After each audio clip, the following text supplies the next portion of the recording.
Man power তো পেয়ে গেছি, তাহলে তো আমার ভিসা সঠিক, টাকা পয়সা দিতে কোনো সমস্যা নেই, বিদেশে যেয়ে কাজ পেয়ে যাব, লাইফ কত ফুরফুরা ইজি।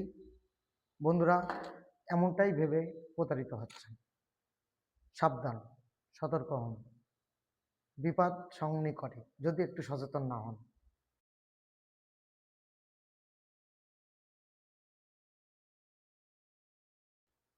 আসসালামু আলাইকুম।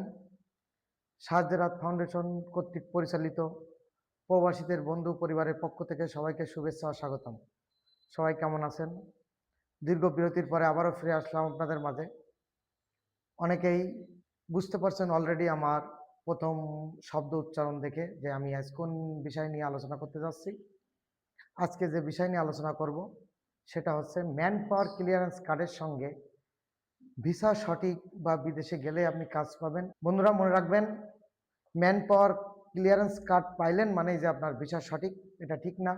পাশাপাশি বিএমইটিতে যে আপনি ক্লিয়ারেন্স কার্ড করবেন তার আগে জেলা কর্মসংস্থান ও জনশক্তি অফিসে যে ফিঙ্গারপ্রিন্ট দেন, এটা মানে যে ভিসার ফিঙ্গার, এটা ভাববেন না। দেখবেন জেলা কর্মসংস্থান ও জনশক্তি অফিসে থাকে যে এই ফিঙ্গারপ্রিন্ট বিদেশ যাওয়ার নিশ্চয়তা বহন করে না, অর্থাৎ এই ফিঙ্গারপ্রিন্ট দিলেন মানে যে আপনি বিদেশ যেতে পারবেন, এটা সঠিক নয়। কারণ বিদেশ যাওয়ার জন্য আপনার একটা সঠিক ভিসা লাগবে, আপনার যে কোম্পানিতে আপনি যে কাজ করবেন অর্থাৎ যে এমপ্লয় আপনার, সেই এমপ্লয়ের সাথে আপনার একটা কন্ট্যাক্ট পেপার লাগবে, তার আগে আপনার জব অফার লেটার সেটা থাকতে হবে। সব কিছু মিলায়ে 3 দিনের ট্রেনিং করবেন, ট্রেনিং সার্টিফিকেট বের হবে, এরপরে man power clearance card apply করবেন। তো আপনার বৈধ পাসপোর্ট আছে, আপনি এখন একটা ভিসা পেয়েছেন। এখন ভিসা পাওয়ার পরে যেটা হয়, আপনি ফিঙ্গার দিয়েছেন, কেউ কেউ ফিঙ্গার দেওয়ার পরে ম্যান পাওয়ার ক্লিয়ারেন্স কার্ড পেয়ে গেছেন, তার মানে ভাবছেন আপনার ভিসা সঠিক। বন্ধুরা খেয়াল রাখবেন, বর্তমানে ক্লিয়ারেন্স কার্ড পাওয়ার জন্য যদি আপনার ভিসা সঠিক নাও থাকে তাও আপনি কিন্তু ক্লিয়ারেন্স কার্ড পাবেন, বা আপনার ভিসা না থাকলেও আপনি ক্লিয়ারেন্স কার্ড পাবেন। যেমন আপনার মালদ্বীপে কিন্তু অন অ্যারাইভেল ভিসা, এখান থেকে আগে থেকে কোনো ভিসা হয় না, কিন্তু মালদ্বীপে যাওয়ার ক্ষেত্রে কিন্তু আপনি ক্লিয়ারেন্স কার্ড নিয়ে যাচ্ছেন। তো কিভাবে এটা সম্ভব? অ্যাকচুয়ালি যখন আমরা ক্লিয়ারেন্স কার্ডের জন্য অ্যাপ্লাই করি, যদি আমার ভিসাটা সঠিক থাকে তো আলহামদুলিল্লাহ ভালো, ইজিলি আপনি ক্লিয়ারেন্স কার্ড পেয়ে যাচ্ছেন। আর যদি ভিসার সাপোর্টটা আপনি সম্পূর্ণ না দিতে পারেন, সঠিকতা যাচাই না করতে পারেন, এও ক্ষেত্রে কিন্তু আপনি ক্লিয়ারেন্স কার্ড অ্যাপ্লাই করলে পাবেন। সেটা কিভাবে? আপনি নিজে 300 টাকার স্ট্যাম্পে একটা লিখিত দেবেন যে আমি নিজ জ্ঞানে নিজ দায়িত্বে নিজের টাকায় অমুক তমুক দেশে যাচ্ছি, কোনো কারণে ভিসা সংক্রান্ত কোনো ক্ষতিগ্রস্ত হলে বা কোনো হয়রানির শিকার হলে বা টাকা পয়সা খোয়া গেলে সমস্ত দায়ভার আমার নিজের। এর কারণে আমার রিক্রুটিং এজেন্সি বা বিএমইটি বা বাংলাদেশ সরকারকে কোনোরূপ দায়ভার দিব না, অথবা তাদের কাছে কোনোরূপ ক্ষতিপূরণ দাবি করব না, এবং সম্পূর্ণ নিজ দায়িত্বে নিজ জ্ঞানে আমি ম্যান পাওয়ারে আবেদন করছি। এরকম একটা লিখিত দেওয়ার ফলে কিন্তু আপনি ম্যান পাওয়ার ক্লিয়ারেন্সটা পাবেন, অর্থাৎ এখানে ভিসাটা কিন্তু মুখ্য না, ফলে ম্যান পাওয়ার যে কেউ পেতে পারে এই ক্ষেত্রে। এখন বিষয়টা থাকে যে আপনি যে এই লিখিতটা দিচ্ছেন, অনেক সময় আপনারা ভাবেন যে আমি তো লিখিত দেয়নি, কিন্তু কিভাবে এটা হচ্ছে? অ্যাকচুয়ালি আপনি যে রিক্রুটিং এজেন্সিকে দায়িত্ব দিয়েছেন সমস্ত দায়ভার দিয়ে, তাকে একটা আপনি অঙ্গীকারনামা করে দিয়েছেন, আপনি নিজেই জানেন না। বা এমনও কিছু পেপার আছে, কন্ট্রাক্ট পেপার সাইন করার সময় বা তাদের সাথে কন্ট্যাক্ট করার সময় বিভিন্ন কাগজে আপনারা অজান্তে সই দিয়ে ফেলেন।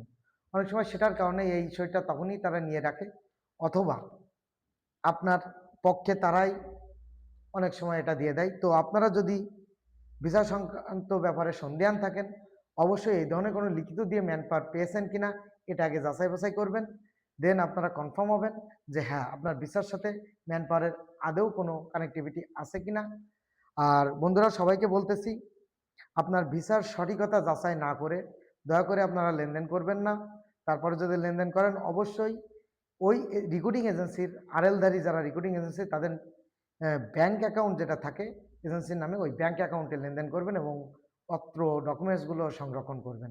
কিন্তু এখানে বলে রাখি, বর্তমানে রিক্রুটিং এজেন্সি যারা বিদেশে লোক পাঠাবে এদের কাছে কিন্তু বেশি ফাইল দেখা যায় না। দেখা যায় যে আপনার ট্রাভেল এজেন্সি যাদের বিদেশে বিমান টিকিট দেওয়ার কথা বা ভ্রমণের জন্য নিয়ে যাবে, তাদের কাছে দেখা যাচ্ছে 1200, 1300, 2000 ফাইল জমে রয়েছে। তারা বিভিন্ন দেশের স্বপ্ন দেখাচ্ছে, বিদেশ থেকে কেউ কেউ ইউটিউবে ভিডিও বানাচ্ছে, অমুক দেশে যাওয়ার জন্য অমুক বেস্ট, অমুক এজেন্সির কাছে যান, তমুকের কাছে যান, এরকম বিভিন্নভাবে আপনাদের তথ্য দেয়। তো আপনারা একটু সাবধান হবেন। যার কাছেই আপনারা যাচ্ছেন না কেন, সে কি আরএলধারী বৈধ রেকর্ডিং এজেন্সি কিনা, এটা আগে আপনারা শিওর হবেন। যদি আরএলধারী বৈধ রেকর্ডিং এজেন্সি না হয়, তার মানে আপনারা কিন্তু প্রতারিত হবেন।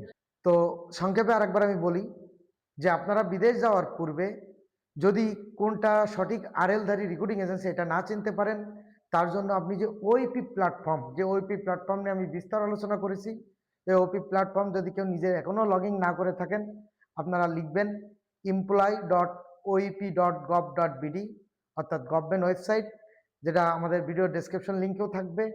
তো এই লিঙ্কে আপনারা লগ ইন করার পর ঢোকার পরে দেখবেন যে আপনার ওটিপি দিয়ে লগ ইন, অর্থাৎ আপনি যে মোবাইল নাম্বার দিয়ে নিবন্ধন করেছিলেন এই মোবাইল নাম্বারটা এখানে দিবেন। দেওয়ার পরে 6 সংখ্যার একটা ওয়ান টাইম পাসওয়ার্ড ওটিপি আসবে, সেটা বসানোর পরে এই আইডিতে ঢুকে যাবেন। ঢোকার পরে বাম পাশে দেখবেন 3 লাইন, অর্থাৎ 3টা মাইনাস দাগ পরপর আছে, উপরে মোবাইলে যদি হয়, আর কম্পিউটার হলে সরাসরি এটা চলে আসে। তো এই 3 লাইনে ক্লিক করলে আপনি দেখবেন যে এজেন্সিস, রিক্রুটিং এজেন্সিস, ওখানে ক্লিক করলে অর্থাৎ আপনি যার সাথে কথা বলতেছেন তার যে কন্ট্যাক্ট নাম্বার, তার যে নাম এবং অ্যাড্রেস, ওখানে আপনি সেম আরএলধারী রেকর্ডিং এজেন্সির ওই অ্যাড্রেস, কন্ট্যাক্ট নাম্বার এবং নাম মিলায় দেখবেন যে সঠিক কিনা, নাকি এটা তার নাম ব্যবহার করে আপনার সাথে প্রতারণা বা হয়রানির একটা ক্ষেত্র তৈরি হচ্ছে। তো আপনার সচেতনতা, আপনার একটু বিচক্ষণতা আপনাকে সেভ করতে পারে। পাশাপাশি একটু সতর্কতার সংকেত, বর্তমান কানাডা, অস্ট্রেলিয়া সহ ইউরোপের বিভিন্ন দেশে, এর ভিতরে রয়েছে আপনার নিউজিল্যান্ড, এই দেশগুলোতে হোয়াটসঅ্যাপের মাধ্যমে বিভিন্ন স্ক্যাম তৈরি হচ্ছে।